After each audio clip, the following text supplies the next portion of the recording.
Sir आपका बहुत बहुत स्वागत है हमारे शो पे। धन्यवाद। सारी दुनिया आपको, आपके जितने भी फॉलोअर हैं सब आपको खान सर बुलाते हैं। अब तो आप बता दीजिए आपका पूरा नाम क्या है खान सर? एक्चुअली क्या है कि एक शिक्षक के लिए खुद के नाम से ज्यादा मायने रखता है कि उसके द्वारा पढ़ाए गए लड़के देश का नाम रोशन करें यहाँ पर।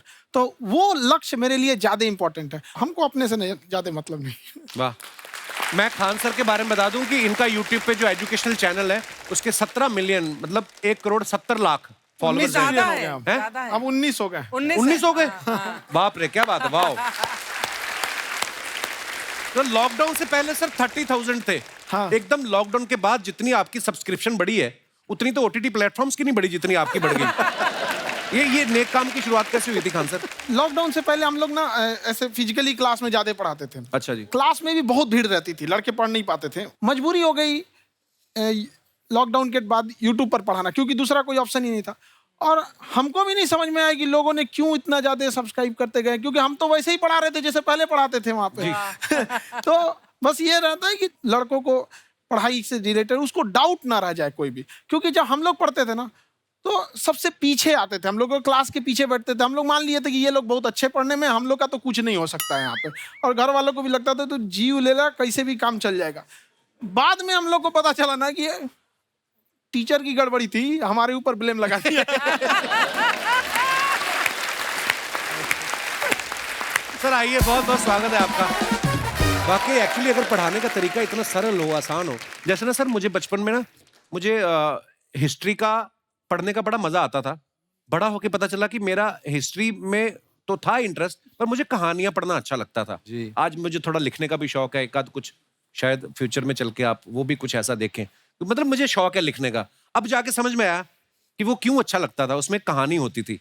तो ये नहीं हमें पढ़ाया, हमें रट्टा मरवाते थे। तो ये जो आपका ये जो तरीका है ये बहुत ही बढ़िया है। काश हमारे समय में भी ऐसा होता, यूट्यूब पे अच्छे अच्छे शिक्षक होते। हालांकि हमारे टीचर भी बहुत अच्छे थे। लेकिन इतने डिटेल में खान सर, मैंने आपके वीडियोस देखे हैं, मतलब जिस सब्जेक्ट को आप जानते भी ना हो और अगर लेक्चर देखें और सुने तो उसमें इतनी रुचि पैदा हो जाती है। बिकॉज हम सब टीचर्स के द्वारा ही पढ़ाए गए हैं और हमारे अच्छे टीचर्स भी रहे हैं, लेकिन जरूर आप में एक बहुत ही खास बात है कि आप हर सब्जेक्ट को बहुत इंटरेस्टिंग बना देते हैं। अर्चना जी, इसमें क्या है ना, टैलेंट जो है ये टीचर्स को विजुअल ट्रेनिंग कैसे देनी है, जो बताया अभी कपिल जी ने। कहानी, मैं एक छोटा प्रश्न पूछता हूँ। असैसिनेशन की स्पेलिंग किसको मालूम है यार? लोग बिलीव नहीं करेंगे लेकिन मुझे मालूम है। असैसिनेशन की स्पेलिंग होती है भाई एस माने गधा, गधे के ऊपर एक और गधा, एक और एस, उसके ऊपर आई मतलब मैं पूरा, और मेरे ऊपर पूरा देश, नेशन। S I nation.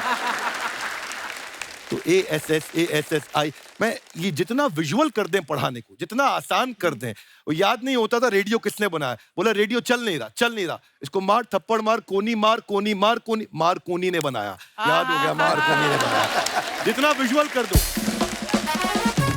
जैसे आपने कहा कि कैसे किसी चीज को इतना अच्छा समझा देते हैं, वो आधे घंटे के क्लास के लिए पीछे 1 हफ्ते का मेहनत होता है। मैं ये भी पूछने वाली थी कि कितनी मेहनत लगती है आपको। वो डिपेंड करता है कि हम कब तक सेटिस्फाई नहीं हो जाते। अच्छा। कभी कभी तो कोई चीजें 2-2 महीने से अटकी हुई है, जब तक हम नहीं सेटिस्फाई होते, नहीं इसको ऐसे नहीं, अब लड़के समझे तब तक नहीं बताते उसे। कहते हैं ना, दुनिया ने मेरी बुलंदियां देखी, किसी ने पाँव के छाले नहीं देखे।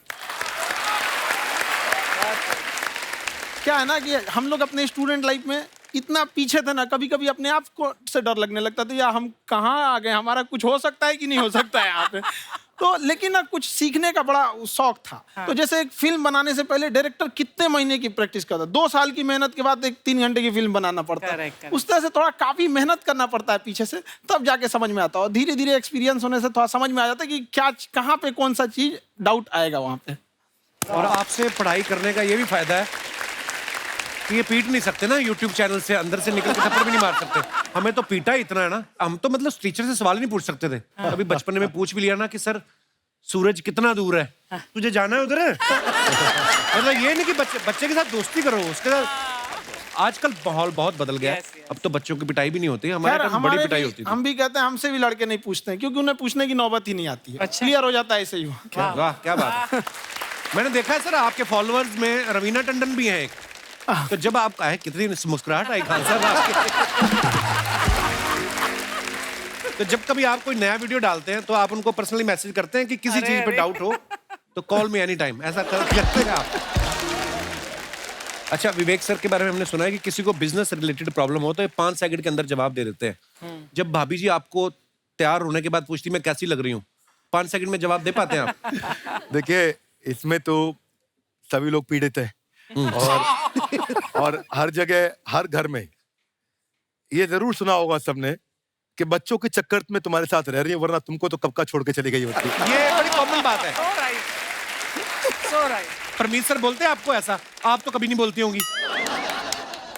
इनका उल्टा है, इनका एटीट्यूड पति वाला है वैसे, तो इसलिए। क्या प्रॉब्लम है? नहीं, कोई औरतों को problem। मतलब मर्दों से कम बिल्कुल मत समझो। नहीं ठीक है, पर ऐसे मुक्के वगैरह नहीं मारने चाहिए आपको।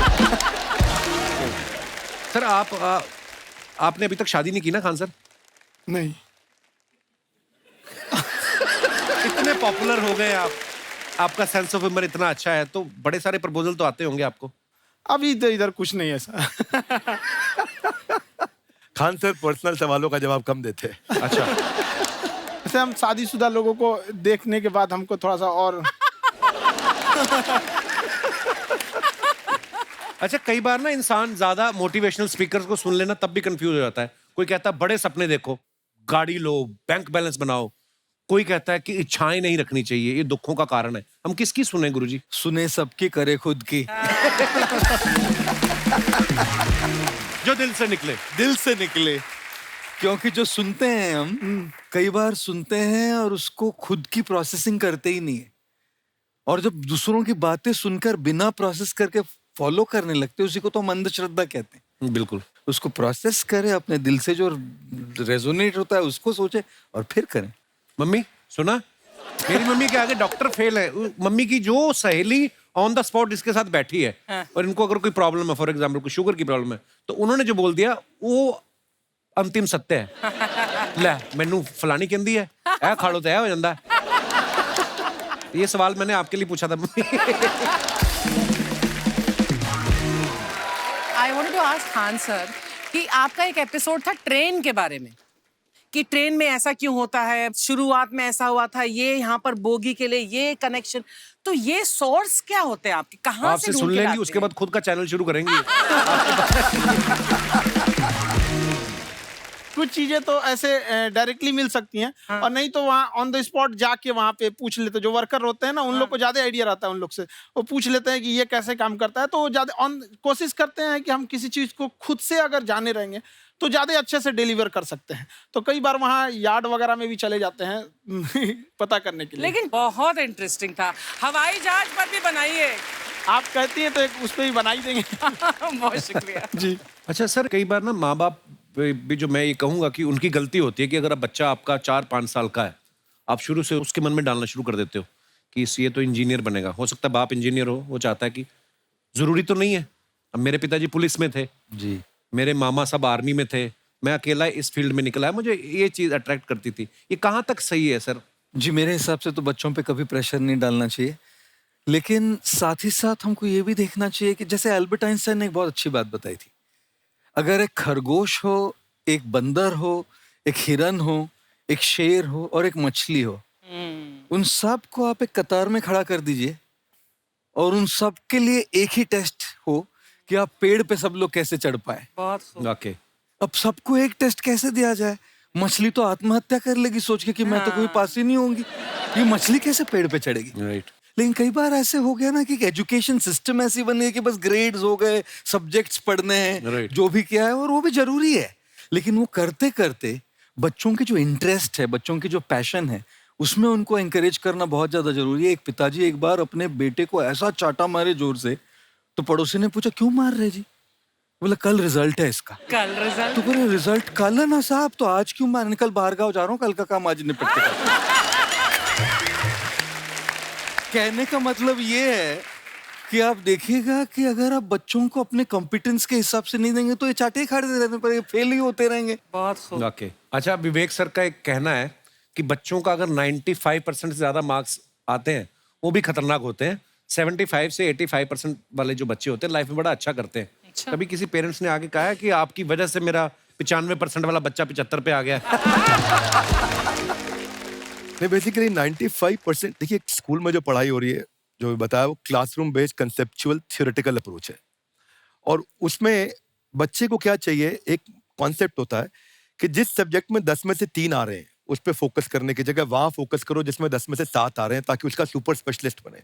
पर वहां सब कुछ पोर किया जा रहा है, तो 95% के चक्कर में, 98% के चक्कर में अपनी ओवरऑल डेवलपमेंट कर नहीं पाता है। और ये पुराने पैटर्न्स के कारण हमारे यहाँ बच्चे डेवलप नहीं हो रहे हैं, और पैटर्न्स इतने मजबूत हैं। तो मैं ये लोगों को बोलता हूँ कि बच्चे को जो उसको आता है, जो उसको भाता है, जो बाजार चाहता है, जब इनका कॉम्बिनेशन बन जाता है तो बच्चा इतना सफल हो जाता है कि उसके मुकाबले कोई और खड़ा नहीं हो पाता। क्या बात है, बहुत अच्छी बात। मैं देखो, ये पुराने बिलीफ तोड़ने जरूरी है। आप जानते हैं गाय दूध देती है, यस नो? नो, गाय दूध नहीं देती, गाय का दूध निकालना पड़ता है। ये पुराना पैटर्न है भाई। ऐसे ही कामयाबी, सफलता अपने आप नहीं मिलती है, वो भी निकालनी पड़ती है। तो ये लाइफ में कुछ पाने के लिए हमारे को कुछ खोना पड़ता है। Would you agree with me, yes no? No, कुछ पाने के लिए कुछ करना पड़ता है, खोना नहीं पड़ता है। तो ये हमारे बड़े पुराने पैटर्न है जी, क्योंकि डर के आगे नहीं होती है जीत, डर के आगे दर्द होता है। उसके बाद सीखे तो फिर जीत होती है। पर चक्कर क्या है, हमारे पुराने पैटर्न बड़े सारे बने हुए हैं, और वही पुराने पैटर्न के चक्कर में कि जितनी चादर उतना पैर पसारो। क्यों पसारो? डबल बेड की चादर लाओ, नई चादर लाओ, पैर बाहर निकालो, आगे बढ़ो। So we got to break those patterns. आगे निकलिए, बेटर बिलीफ्स डेवलप करिए, आसपास अच्छे लोगों की संगत रखिए, पैटर्न्स को बदलेंगे, चीजें बदलेंगी।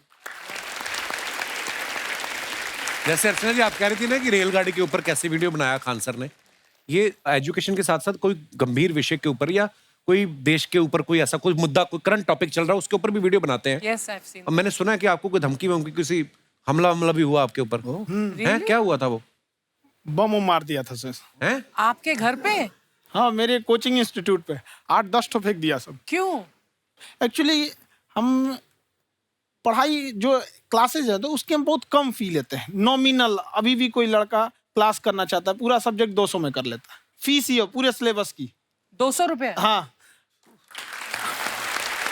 तो बाकियों को थोड़ा सा प्रॉब्लम आने लगा, और हमको समझाएं, हम क्या, हमको क्या दिक्कत है, क्योंकि बहुत सारे लड़के, जब हम लोग अपने स्टूडेंट लाइफ में थे, इंटरमीडिएट क्रॉस किए थे, तो हमारे साथ के कुछ लड़के पढ़ने के लिए चले गए थे दिल्ली, उनको यूपीएससी निकालने के लिए चले गए थे। हालांकि जो गए थे उनमें किसी का नहीं हुआ।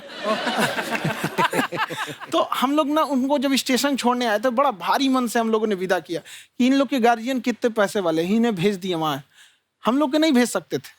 तो ऐसे लाखों स्टूडेंट है जिनके गार्जियन नहीं भेज सकते। इनका मतलब गरीब होना कोई अपराध नहीं है, उसे कोई पढ़ाई से नहीं रोक सकता। बिल्कुल।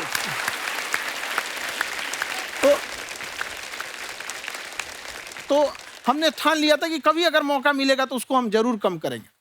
तो इस साल हमको मौका मिला, तो वो जो टफेस्ट एग्जाम है इंडिया का, यूपीएससी, उसकी 2.5 लाख की फीस को हम 7,500 में कर दिए। और सेम, बहुत बढ़िया, वेरी गुड, बहुत अच्छा। और इंडिया के सबसे बेस्ट टीचर के साथ जो भी हैं, वो अपने सब्जेक्ट में उससे बेस्ट इंडिया में कोई नहीं। और इतना के बावजूद, ऐसे हम लोग को लगता होगा 7,500 बहुत कम है, एक लड़की ने कहा कि सर शाम वाले बैच को ना मॉर्निंग में कर दीजिए। हम कहे बाबू, तो इतना सबके इंडिविजुअल से तो बैच ट्रांसफर नहीं, तो क्या प्रॉब्लम है? उसने कहा ना, शाम में हमको दूसरे के यहाँ बर्तन मांजने जाना होता है। तो हम लोग को लगता है कि जितना ये तकलीफ, इससे कई गुना ज्यादा है। और कई बार तो ऐसा लगता है कि वो भी ना ले। एक लड़का बेचारा नदी से बालू निकालता था और वो बालू को भरता था, फिर नाव बालू को किनारे लेके बेचती थी, और वो बालू भरता था, उससे मेरी फीस ले आया। हमारा हाथ कांप गया, हम कैसे फीस ले लेंगे यहाँ पर। बहुत बढ़िया। उसी दिन हमने ये प्रण लिया था कि भारत का कोई भी बच्चा, उसके सफलता में पैसा उसकी बाधा नहीं बनेगी, चाहे उसको जितना भी पढ़ना रहे यहाँ पर। क्या बात। बहुत खूब। और अर्चना जी, मैं इनके बारे में एक बात, खान सर आपके बारे में मैं एक बात कहना चाहता हूँ। इनका जो स्टार्टअप है ये बूटस्ट्रैप्ड है। अच्छा। मैं साधारण भाषा में बता देता हूँ, ये सेल्फ फंडेड है। इन्होंने अभी तक किसी और से पैसा नहीं लिया है, ये इन्वेस्टर के पैसे से नहीं, इन्होंने खुद इसको बिल्ड किया है। और बल्कि इतना स्ट्रॉन्ग स्टार्टअप है ये कि मैं कहूंगा कि अगर इन्वेस्टर्स को इन्वेस्ट करना हो तो मैं इंडोर्स करता हूँ ऐसे स्टार्टअप्स को। यही सब चीजों को देखते हुए कई लोगों ने धमकी भी दिया था वहां पर। अच्छा। और उसके बाद बम चला दिए, और 7-8 बम चला दिए, और कुछ ब्लास्ट हुआ। एक बेचारा नया लड़का आया था एडमिशन लेने के लिए, उसकी स्कूटी उड़ा दिया। वो आया था कहा कि सर हम तो पढ़ने आए थे, हमारा स्कूटी उड़ गया, हमारी ऑफिस उड़ा दिया सब। एक तो पास में आके गिरा और नहीं फटा वो।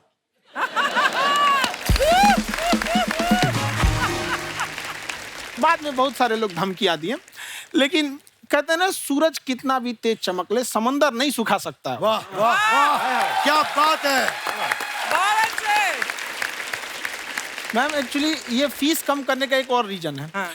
2.5 लाख 3 लाख की जो फीस में सब लोग पढ़ाई अफोर्ड नहीं कर पाते हैं, इसलिए वो कुछ ही लोग अफोर्ड कर पाते हैं, तो उनका मेंटल लेवल तो बहुत ऊपर चला जाता है, लेकिन एक पूरे देश का मेंटल लेवल थोड़ा सा स्टेबल नहीं हो पाता। तो जब फीस कम रहेगी तो हर वो लड़का तैयारी करने के लिए आगे आएगा जिसका सपना है देश के लिए कुछ करने का। सीटें लिमिटेड हैं, उन्हें को मिलेगी, लेकिन जिन्हें नहीं मिलेगी उसे मिलेगा देश का एक जिम्मेदार नागरिक। तो इस देश को बदलना। क्या बात है। हम लोग विश्व गुरु कहे जाते थे, क्यों? क्योंकि दुनिया से लोग हमारे यहाँ पढ़ने आए थे। चाइना से ह्वेनसांग आया, फायान आया, आज कोई नहीं आता है। हम लोग का उद्देश्य एक समय आएगा जो फिर आएंगे यहाँ पढ़ने के लिए। क्या बात है सर। पर आप देखो अर्चना जी, सबसे ज्यादा IPS IAS बिहार से निकलते हैं। आप Yes, देखो पढ़ाई लिखाई में पॉलिटिशियन बहुत बड़े बड़े निकले हैं, तो ऐसा नहीं है हर जगह ऑप्शन हर भी नहीं है प्रकार वहाँ के लोग पे, होते हैं। इंडस्ट्री नहीं है, खेती करेगा तो कोई खास वो नहीं रहे, ऑप्शन भी नहीं है। सही बात है। बिहार की मिट्टी में एक चीज है, जिद तो बहुत जबरदस्त है। कुछ भी नहीं रहेगा तो सब कुछ पाने का उसको जिद रहेगा, करके भी दिखा देगा वहाँ पे। कर देंगे। विवेक सर, आपके बारे में हमने सुना एक बार आप संन्यास लेने चले गए थे। कौन वापस लेके आया आपको? फिर कहाँ तक पहुंच गए थे आप? नहीं, मैं MBA की पढ़ाई के बाद मैं ये सोचा था कि अपना जीवन भगवान की सेवा में समर्पित कर दूं। अच्छा जी। बहुत साल मैं वृंदावन में रहा था और गुरुकुल में रहा था। अच्छा। और वहाँ सेवा करना, बहुत अच्छी शिक्षा मिली। मैं बोलता हूँ मेरी असली MBA वही थी, मोस्ट ब्यूटीफुल एसोसिएशन। वाह। और मैं वहाँ भगवत गीता पढ़ी, जहाँ मुझे गीता से लगाव हुआ। तो मेरे गुरुजी का आदेश था कि आप भगवत गीता को बिजनेस मैनेजमेंट के साथ जोड़ के देश दुनिया में बताओ। मेरे को लगा बड़ा मुश्किल काम है। मैंने बाद में देखा कि डॉक्टर स्टीफन कॉवी, जिनकी किताब है 7 habits of highly effective people, आप सबने पढ़ी होगी, उन्होंने बोला मैंने 7 हैबिट भगवत गीता से लिए। और हमारे देश के लोग ऐसे हैं जो मेरी किताब पढ़ते हैं, जो कि 3.5 मिलियन कॉपीज बिक चुकी हैं, और भारत में भगवत गीता नहीं पढ़ते। तो मुझे लगा कि मैं गीता विद मैनेजमेंट के ऊपर आकर के बातचीत करूं। मुझे लगा बहुत कठिन होगा, पर मेरे गुरुजी का आदेश था कि कठिनाई आपको तभी तक दिखेगी जब कठिनाई को देखोगे। तो एक छोटा उन्होंने मुझे बताया, पूछा कि इस कमरे में लाल रंग कितनी जगह है, देखो आप भी एक बार जरा देख के बताओ। कुछ 7-8 जगह लाल रंग दिख रहा है यहाँ पे आपको? 1 ये 2 वो लाल रंग टी शर्ट पे, 3 4 5 ये लाल हो गया, 6 उधर लाल हो गया, 7 एप्पल लाल, बिल्कुल ठीक 7। पर जब आप लाल रंग ढूंढ रहे थे तो क्या आपको हरा रंग दिख रहा था? Yes no? नहीं। जब आप लाल रंग ढूंढ रहे थे तो क्या आपको काला रंग दिख रहा था? Yes no? नहीं। नो। जिंदगी भी ऐसी है, जो ढूंढोगे वही मिलेगा, बाकी कुछ नहीं मिलेगा। तो उन्होंने कहा कि आप इसी सोल्यूशन पे फोकस करो और गीता के मैसेज को पहुंचाओ। तो मैं बिजनेस मैनेजमेंट के प्रोग्राम्स कॉर्पोरेट्स में करने शुरू किए, क्योंकि गीता पहला मोटिवेशनल सेमिनार जो पृथ्वी के इतिहास में कपिल जी हुआ, वो कृष्ण ने दिया था। पहले मोटिवेशनल स्पीकर इस पृथ्वी के इतिहास के कृष्ण थे, जिन्होंने अर्जुन को रणभूमि में मोटिवेट किया था। बड़ी पेशेंस कृष्ण ने अपने लीडरशिप क्वालिटी से दिखाई। वो मुझसे मुझे बड़ा इंस्पायर किया, वो चर्चा ने इंस्पायर किया, और डिस्कशन ने इंस्पायर किया। तो उस डिस्कशन को मैं आज भी लेके चलता हूँ अपने साथ। कहाँ सर, हमने सुना है आप 5 स्टार में रुके थे कल, और नीचे जाके वड़ा पाव खाने गए आप रेहड़ी पे। एक्चुअली क्या है ना कि वहाँ जो चीजें सीखने को मिलती है ना, खाली पेट और खाली जेब इंसान को जो सिखाते हैं वो किसी यूनिवर्सिटी कॉलेज में नहीं सिखाया जाता। और गरीबी बड़ा बेशरम चीज होती है। तो कहते हैं कि मौत भी तू जल्दी आया कर गरीब के घर में। कफन का पैसा भी खर्च होता है दवाइयाँ खरीदते खरीदते। हाय हाय हाय, क्या बात है। और खान सर की खासियत ये है कि जिसको तो पढ़ना है, जिसको एजुकेशन चाहिए, वो तो इनका वीडियो देखते हैं। लेकिन वैसे भी कई लोग, जैसे अर्चना जी बात करी थी, कहती मैंने जब देखना शुरू किया तो मैंने बैक टू बैक इतने सारे वीडियोस देखे, क्योंकि आपका जो तरीका जो बोलने में, एक तो इनकी जो टोन है पढ़ाने में, और साथ साथ में जो ह्यूमर आता रहता है, तो उसकी वजह से और भी इंटरेस्टिंग हो जाते हैं आपके वीडियो। शुरुआत में हम लोग जब स्टूडेंट लाइफ में थे, या हम कई स्टूडेंट को भी देखते हैं, वो बेचारे जब थक जाते हैं तो आपका शो देखने लगते हैं। तो शुरू में हमको लगता था जब कि अरे ये हमारी पढ़ाई उसके लिए है, लेकिन पढ़ाई में थक जाता है, शो देख के नहीं थक जाता है। तो हमने सोचा दोनों को मिक्स कर देते हैं। तो हमने उसको और आज आपको पता नहीं हमने भी यही किया है। मिक्स करने। हमारे एजुकेशन सिस्टम में दो कमी है, हाँ। एक एजुकेशन की, दूसरा सिस्टम की।